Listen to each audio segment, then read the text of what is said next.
નમસ્કાર મિત્રો આજની વિડીયોમાં વાત થશે વરસાદના મોટા સમાચાર.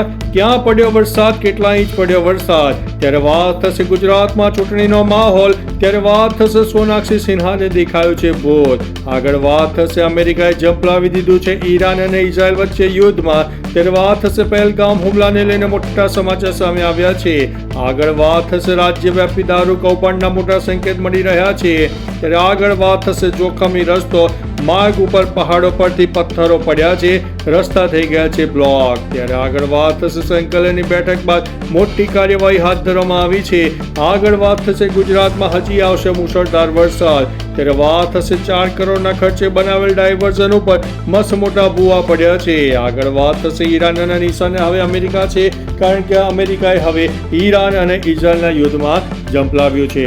હવે મિત્રો સમાચારો વિસ્તારથી. હવે જાણીએ તો હવામાન વિભાગ શું કહી રહ્યું છે. હવામાન વિભાગની મિત્રો મોટી આગાહી સામે આવી છે. હજુ પણ ગુજરાતમાં મસ્ત મોટો વરસાદ પડી શકે છે.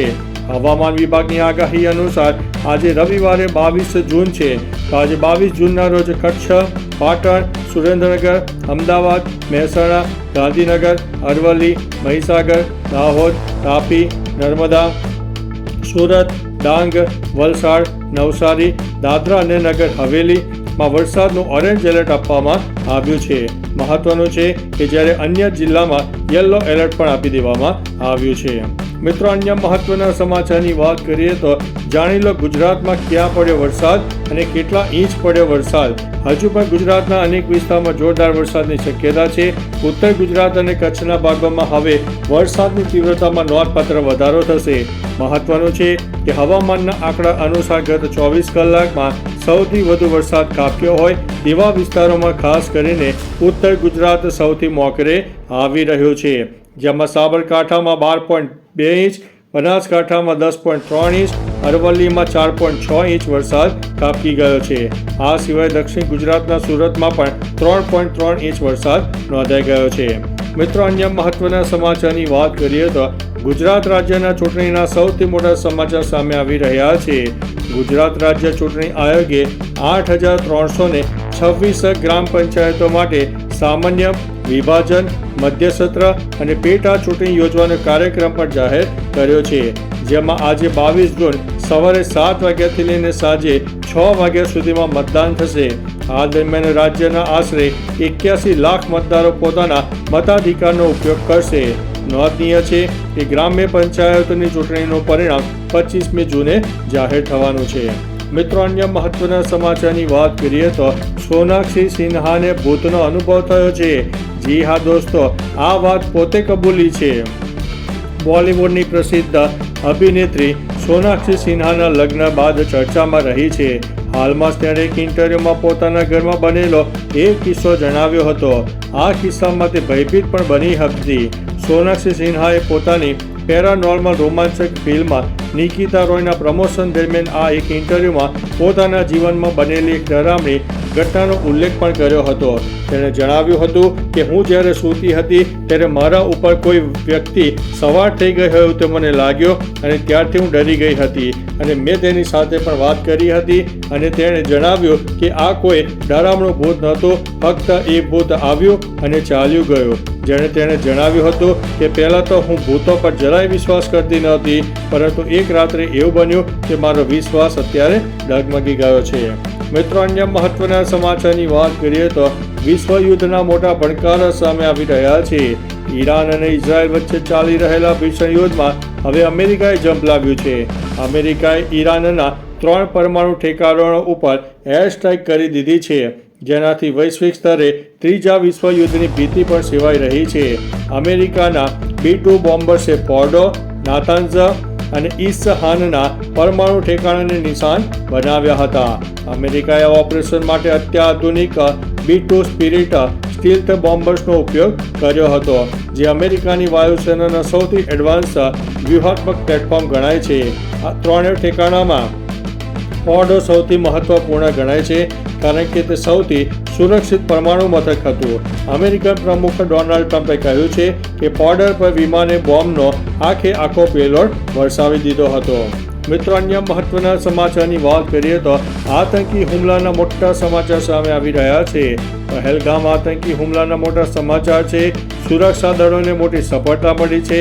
આતંકવાદીઓના 2 મદદગારોની મિત્રો હવે ધરપકડ કરી લેવામાં આવી છે. ત્યારે આગળ વાત થશે ગુજરાતમાં સૌથી મોટું દારૂનું કૌભાંડ તો ઝડપાયું છે. તાજેતરમાં રાજ્યની સ્ટેટ મોનિટરિંગ સેલની ટીમો દ્વારા વડોદરા શહેરના દશરથ ગામે દરોડા પાડવામાં આવ્યા હતા, જેમાં રાજ્યના ઇતિહાસમાં સૌથી વધુ કિંમતી 2.5 કરોડ રૂપિયાનો વિદેશી દારૂ મળી આવ્યો છે.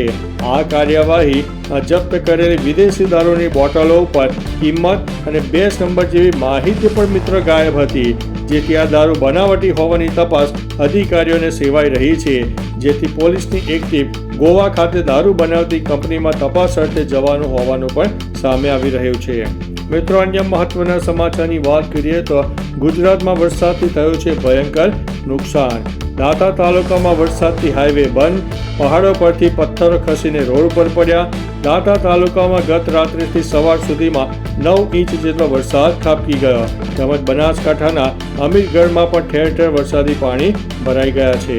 મિત્રો અન્ય મહત્વના સમાચારની વાત કરીએ તો વડોદરા મહાનગરપાલિકાના મોટા સમાચાર સામે આવ્યા છે.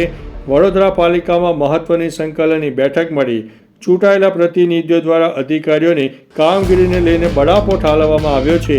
મ્યુનિસિપલ કમિશનર દ્વારા 3 એન્જિનિયરને નોટિસ ફટકારી હોવાની પણ પુષ્ટિ કરવામાં આવી છે. મિત્રો અન્ય મહત્વના સમાચારની વાત કરીએ તો ગુજરાતમાં વરસાદના ભયંકર સમાચાર. ખેડબ્રહ્મામાં 10.5 ઇંચ વરસાદ ખાબકી ગયો. દાંતા તાલુકામાં 9 ઇંચ વરસાદથી પાણી થઈ ગયો, જ્યારે ઈડર, મેઘરજ અને મોડાસામાં 4.25 ઇંચ જેટલો વરસાદ ખાબકી ગયો છે.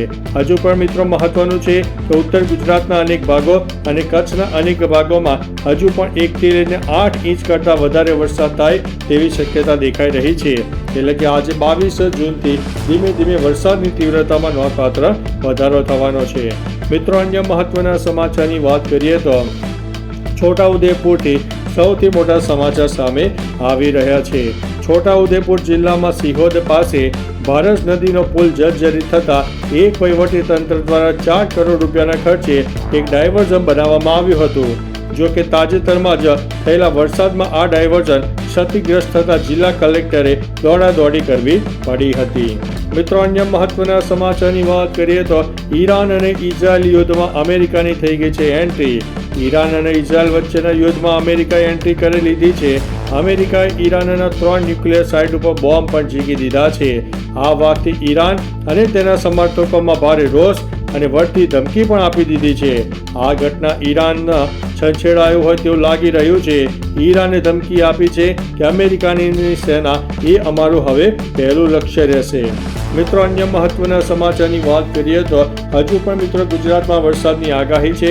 થોડા સાવચેત રહેજો, એલર્ટ રહેજો, કારણ કે થંડરસ્ટોર્મ એક્ટિવિટી આગામી 30 જૂન અથવા તો 5 જુલાઈ સુધી થઈ શકે તેવી શક્યતા છે. બાકી મિત્રો આ સમાચાર તમને કેવા લાગ્યા કમેન્ટમાં ચોક્કસથી માહિતી આપજો. ફરીથી દેશ અને દુનિયાના તાજા સમાચાર લઈને મળતા રહીશું. ત્યાં સુધી અમને રજા આપશો. નમસ્તે.